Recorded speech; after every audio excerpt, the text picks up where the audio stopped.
دیکھیے بات یہ ہے کہ ایک سینئر سرکاری افسر جو 20 گریڈ میں ایکس پی سی ایس کیڈر سے ان کا تعلق ہے اور وہ تقریباً 30 سال کی ان کی سروس ہے، اس کے بعد انہوں نے ایک بیان دیا۔ کیا حالات تھے، ان حالات کے اوپر کیا معروضات تھے، ان کے اوپر کیا کوئی تحقیقات ہوئی،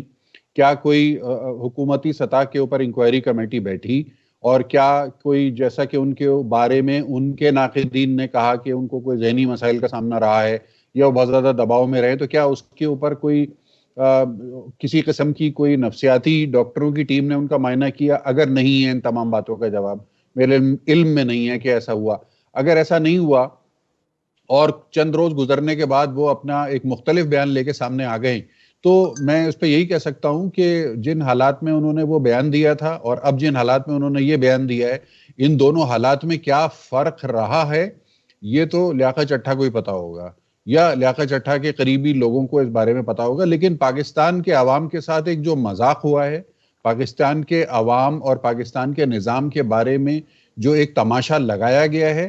یہ خالی وضاحتی بیان دینے سے تماشا ختم نہیں ہونا چاہیے۔ ایسے لوگوں کو جو ذمہ دار پوزیشنز پر بیٹھے ہوں اور انتہائی غیر ذمہ دارانہ قسم کے بیانات دے دیں، چاہے ان کی موٹیویشن کچھ بھی ہو، ان کو بہت سیریسلی انویسٹیگیٹ ہونا چاہیے۔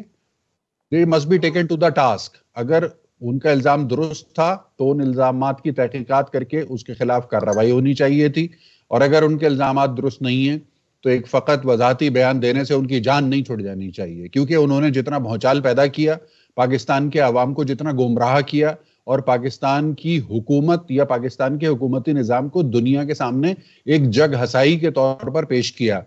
میرا خیال ہے یہ کوئی چھوٹا جرم نہیں ہے، اور اس کے اوپر ان کی جان نہیں چھوٹنی چاہیے۔ اگر وہ سمجھ رہے ہیں یا کوئی ان کو یہ یقین دہانی کرا رہا ہے کہ ٹھیک ہے تم بیان بدل دو، ہم تمہیں بچا کے لے جائیں گے، تو یہ بہت افسوسناک ہوگا۔ مجھے بڑی اس پر یعنی تشویش ہے اس بات کے اوپر کہ اگر وہ ایک غلط بیان دے کے اور دوسرا وضاحتی بیان دے کے وہ بچ کے نکلنے کے لیے تیار ہیں، تو ان کو بچ کے نکلنے نہیں دینا چاہیے۔ یہ روایت قائم نہیں ہونی چاہیے پاکستان کے اندر۔ گمان سے بنتے ہیں ارادے، اور ارادے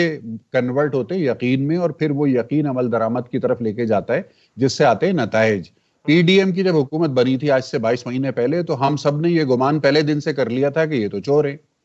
اس گمان کے نتیجے میں پی ڈی ایم کے ارادے جو ہیں وہ بنے، اور پھر ان ارادوں پر جو یقین کیا انہوں نے یا ان کے مخالفین نے، اور جو عمل درآمد ہوا، اس کا نتیجہ اس تباہی بربادی کی صورت میں آیا، جس کو ہم اور آپ آج بھی بھگت رہے ہیں۔ برائے مہربانی نئی بننے والی حکومت کو پہلے دن سے پی ڈی ایم 2 نہ کہا جائے۔ برائے مہربانی نئی بننے والی حکومت کے بارے میں اسی قسم کی نیگیٹو قسم کی باتیں نہ کی جائیں، نیگیٹو پریڈکشنز نہ دی جائیں کہ جو پی ڈی ایم کے بارے میں دی گئی تھی۔ یہ تو شیطان کی سہولت کاری کرنے کی بات ہے، یہ تو انتشار پھیلانے والوں کا ہاتھ مضبوط کرنے کی بات ہے۔ نئی بننے والی حکومت کو بننے دیں